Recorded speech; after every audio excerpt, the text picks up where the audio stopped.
सारे housing societies और trade unions और जिनका पैसा 30 लाख के ऊपर है, ये सब लोग शामिल होना बहुत ज़रूरी है।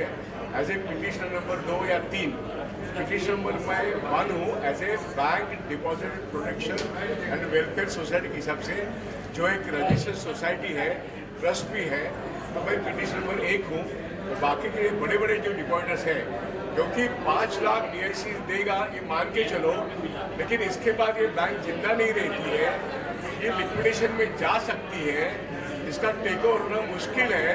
लेकिन हम चाहते हैं कि 5 लाख के ऊपर के जो डिपॉजिटर हैं, इनको कोर्ट मॉनिटर इंक्वायरी के बाद जो पैसा मिलेगा उसका हिस्सा पहला प्रायोरिटी डिपॉजिटर का होना चाहिए। और दूसरी बात, DICC एक्ट का क्लॉज 16 कहता है इनके पूरे पैसे पर इनका पूरा अधिकार है। तो इसलिए सिर्फ 5 लाख की बात नहीं, पूरा पैसा वापस मिलने के लिए 3 तरीके से लड़ाई है। कोर्ट के लड़ाई में ये सारे मुद्दे कानूनन और एक court monitored investigation and inquiry होके जो प्रोसीड्स आएगा, उस प्रोसीड्स में हमें एक न्याय मिलना चाहिए। और ये बात मेरे ख्याल से भारत देश में पहली बार होने जा रहा है, क्योंकि दी इंडिया कोऑपरेटिव बैंक एक फ्रॉड में फंसी हुई है पिछले 5 साल में।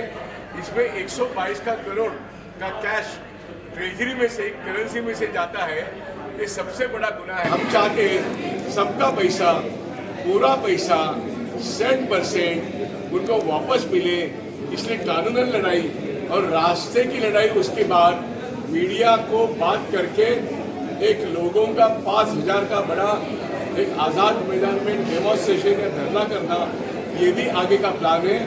पार्लियामेंट जारी है, महाराष्ट्र गवर्नमेंट का सेशन जारी है। हमारी लड़ाई तेजी से आगे बढ़ते जाएगी। सर एक सवाल मर्जर पहले जो हुआ करते थे, जैसे सारस्वत बैंक ने करीब 10 बैंक ले लिए, वहाँ पे डिपॉजिट का पैसा पूरा प्रोटेक्ट हुआ। ऐसा ये PMC का मर्जर नहीं है। PMC का मर्जर मतलब उनके सारे डिपॉजिटर को, उनके डिपॉजिट को एक यूनिटी फाइनेंस नाम के बैंक को सौंपा गया। और यूनिटी फाइनेंस बैंक ये असल में कोई बैंकिंग की ऐसी कोई संगठन नहीं है, वो नॉन बैंकिंग फाइनेंशियल कंपनी का उनके पास लाइसेंस है, RBI ने दिया हुआ। तो एक कोऑपरेटिव बैंक PMC नाम की, पंजाब एंड महाराष्ट्र कोऑपरेटिव, इसका कन्वर्शन टेक ओवर एक नॉन बैंकिंग फाइनेंशियल कंपनी ने किया है, जहाँ पर 5 लाख का डिपॉजिट के ऊपर का डिपॉजिट 10 साल के बाद मिलने वाला है। इसका मतलब 100 रुपये में से जब पैसा मिलेगा तो वो सिर्फ 65 रुपये मिलेंगे। तो ये जो बात है, PMC की बात उनके डिपॉजिटर के हित में नहीं है, इसलिए वो लड़ाई आज भी बम्बई के हाईकोर्ट में जारी है। 18(1), 18(2) इसमें PMC को एग्जेम किया है। और इसलिए मैं समझता हूँ 5 लाख कानूनन सब लोगों को मिले, वहाँ पे वो एब्जॉर्ब हुआ एक दूसरे बैंक में, और उनको एक्चुअली 10 साल के बाद मिलने वाले हैं। ये सबसे बड़ा अन्यायकारक टेक ओवर है। इसके पीछे भी एक स्कैम और साजिश है। वक्त आते ही इसके बारे में मैं बाद में खुलासा करूँगा। सर न्यू होल्डर्स है, अकाउंट होल्डर्स है, वो ये जानना चाहते हैं कि उनका आगे भविष्य क्या होगा, उनका पैसा उन्हें कैसे मिलेगा। और मर्जर हो सकता है 25,000 तो आप मिल रहे हैं, लेकिन 5 लाख की बात हो रही है, लेकिन 5 लाख कितने लोगों को मिलेगा ये कोई नहीं बता सकता। मेरा कहना है कि अगर 5 लाख देना है तो RBI को एक नोटिफिकेशन जारी करके 90 दिन में देना पड़ेगा। किसी को एग्जेम नहीं करना चाहिए। यहाँ पे मैं सुन रहा हूँ कि कुछ बड़े अकाउंट होल्डर को जिनकी मैच्योरिटी डेट दूर की है, उनका पैसा लॉक इन पीरियड में वो देंगे नहीं। ये सरासर अन्याय है। उसको Tier 2 बॉन्ड बनाने की बात कर रही है, ये लोगों को मालूम भी नहीं है। इसलिए मुंबई के हाईकोर्ट में ये मुद्दा हमको उठाना पड़ेगा और कहना पड़ेगा कि 5 लाख सबको देके 5 लाख के ऊपर का जो है वो भी हमको प्रोटेक्ट करो। ये सारी बातें कानूनन है, और इसलिए संविधान के तहत मेरे पूरे पैसे पर, मेरे पूरे प्रॉपर्टी पर मेरा हक है, ये बात बोलनी पड़ेगी। तो आज के तारीख में न्यू इंडिया में RBI ट्रांसपेरेंटली ऑपरेट नहीं हो रहा है। कुछ बातें छिपा रहा है। जैसे उन्होंने नॉन परफॉर्मिंग एसेट कितने हैं ये अभी भी बोला नहीं है। सिर्फ 122 करोड़ वो करेंसी चेंज में से पैसा गुम हो गया है, इसी के बारे में है। तो मैं कह रहा हूँ आरबीआई बहुत कुछ छिपा रहा है और 5 लाख भी पूरा नहीं देगा, इसलिए लड़के ही वो भी लेना पड़ेगा। सर ये जो न्यू क्राइसिस खड़ा हुआ है, जनता ये जानना चाहती है कि इसके लिए कौन लोग जिम्मेदार हैं और इनका आगे क्या होगा। ये न्यू इंडिया कोऑपरेटिव बैंक के अंदरूनी लोग जिम्मेदार हैं, लेकिन आरबीआई रेगुलेटर है और सुपरवाइजर है। तो आरबीआई अपना जो एक सुपरवाइजिंग और रेगुलेशन का काम है वो जनवरी 20 को ये सब मालूम होने के बाद भी उनके 5 साल का कंकरेंट ऑडिट, स्टैट्यूटरी ऑडिट और जितना सारा उनके पास डाटा है, क्या आरबीआई अपने आप को छिपा सकती है? मैं कह रहा हूँ डीमोनेटाइजेशन को उन्होंने छिपाया, वैसे ही न्यू इंडिया कोऑपरेटिव में आरबीआई पूरी तरीके से गुनहगार है। सर आरबीआई को हम बाध्य नहीं कर सकते हैं कोर्ट के माध्यम से कि इस बैंक को किसी सॉल्वेंट बैंक में मर्ज किया जाए और सारे डिपॉजिटर्स को प्रोटेक्ट किया जाए, ऐसा तो होना ही चाहिए। मर्जर की बात आरबीआई खुद कहेगी कि ऑन मेरिट्स होता है, कोई लेने वाला है तो हम बात करेंगे, लेकिन 90% डिपॉजिटर को पैसा देने के बाद कौन इन्वेस्टर आके इस गड़े मुर्दे को लेगा? सर जनता को आगे क्या करना चाहिए इस हालत में? जनता को इस हालत में क्या करना चाहिए? न्यू इंडिया कोऑपरेटिव बैंक एक स्कैम है, आरबीआई बहुत कुछ छिपा रही है, इसलिए इस बैंक के लोग और इस बैंकों में नहीं तमाम बैंकिंग इंडस्ट्री के लोगों को रास्ते की लड़ाई सरकार पर दबाव लाके बनाना पड़ेगा और ये कहना पड़ेगा कि तमाम बैंक डिपॉजिटर जो बैंकिंग व्यवस्था में है उनके लिए एक कानून बनाया जाए और पूरा पैसा सुरक्षित रखने के लिए, मतलब एक कॉन्स्टिट्यूशनल सॉवरेन गारंटी सारे बैंक डिपॉजिटर्स को देने के लिए इस देश की सरकार ने एक नया कानून बनाना। इसलिए हम सारे पार्लियामेंट के मेंबर की तरफ, चाहे वो कांग्रेस हो या बीजेपी हो, लेफ्ट हो, कोई भी हो, सबके पास जाएंगे और एक कानून की मांग करेंगे। मैं समझता हूँ कोई भी पॉलिटिकल पार्टी डिपॉजिटर का हर पैसा, पूरा पैसा प्रोटेक्ट करने के कानून का विरोध नहीं कर सकते। Thank you sir. हो गया? खाताधारी लोग आपसे जुड़े हैं अभी तक? कितने खाताधारी लोग आपसे जुड़े हैं अभी तक?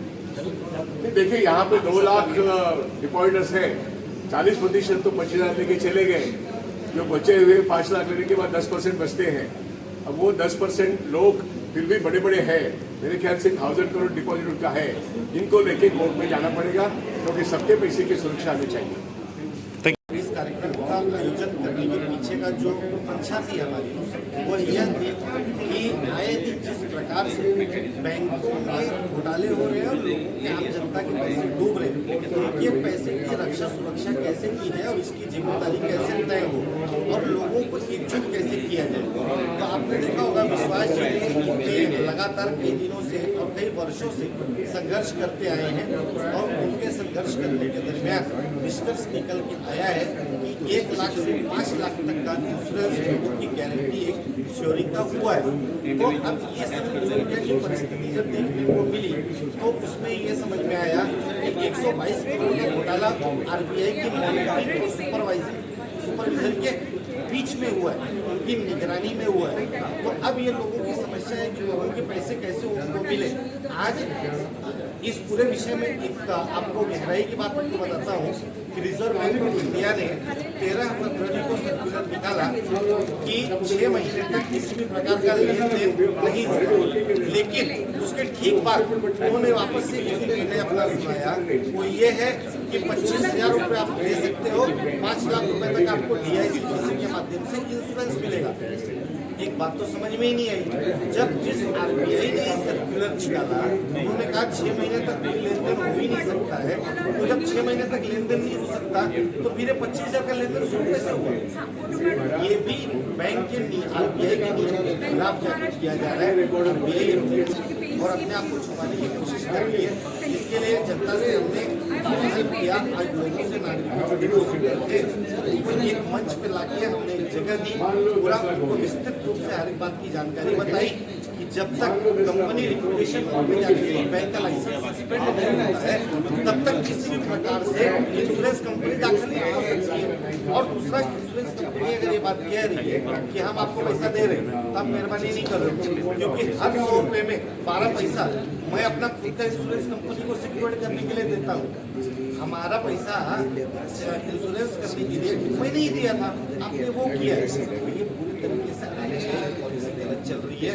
अब जनता को ये समझना है कि उनको अपने पैसों के हितों की रक्षा करने के लिए सड़कों की लड़ाई कैसे लड़नी है, कानूनी प्रक्रिया में कैसे भागीदार बनना है।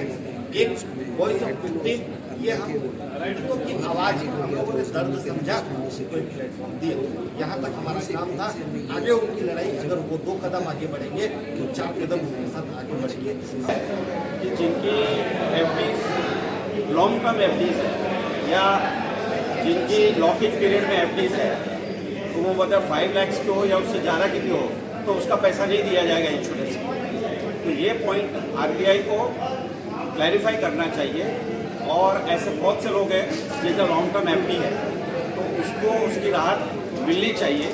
ये इमीडिएट अटेंशन का इशू है, तो उसको रिजॉल्व करना चाहिए। साहब क्या कहना चाहेंगे? थोड़ा लाउडली।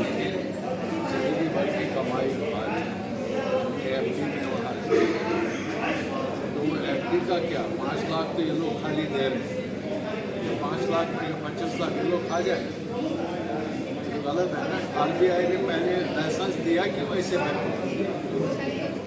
और ये 38 साल से बैंक है, आज से नहीं है। ये पहला बैंक था जब आज तो हमारे इसी में हमारा खर्चा चल रहा है। अभी हम कहाँ जाएंगे, हमारी तो रिटायर जॉब नहीं करते। और दूसरा इशू ऐसा है कि इस बात को महीने भर होने आ गया है और आरबीआई की तरफ से कोई क्लैरिफिकेशन नहीं है, किसी को कोई राहत नहीं है, कुछ नहीं है। सिर्फ 25,000 रुपये दे दिया, उससे क्या होता है? 25,000 तो कोई सोल्यूशन नहीं है ना। तो इसके बाद उनका प्लान ऑफ एक्शन क्या है तो बताना चाहिए। वो बोल रहे 6 महीने के बाद में बताएंगे, तो उसके बाद में बताने तक अभी लोग क्या करेंगे? लोग बहुत ही एंशियस है, बहुत ही चिंतित है। तो उसी के बीच में जो इंटरिम रेजोल्यूशन या कोई उनकी तरफ से कोई फीडबैक या क्लैरिफिकेशन तो आना चाहिए। आगे आप लोग क्या अभी चाह रहे हैं? आप लोग क्या आगे करने वाले हैं? आगे तो यही है कि कानूनी लड़ाई होगी और रास्ते पर लड़ाई होगी, और सरकार को इसका जवाब देना पड़ेगा, आरबीआई को जवाब देना पड़ेगा। और इसके अगेंस्ट में जो एनफोर्समेंट एजेंसीज है, ईडी वगैरह, उनको क्यों नहीं लगाया जा रहा है? इन्वेस्टिगेशन क्यों नहीं किया जा रहा है? हम 6 महीने की रिपोर्ट तक वेट कर रहे हैं आरबीआई के एडमिनिस्ट्रेशन की, और उसके बाद में इंक्वायरी बिठाई जाए। क्यों नहीं साइमल्टेनियसली इंक्वायरी बिठाई जाए? जब इतने सारे लोग पीड़ित हैं तो उसकी त्वरित कार्रवाई होनी चाहिए और तुरंत इन्वेस्टिगेशन होना चाहिए।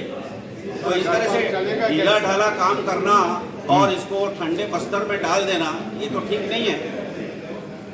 पब्लिक तो सारी समझ रही है सब बात को। तो उसके लिए आपका प्रश्न है कि क्या करेंगे?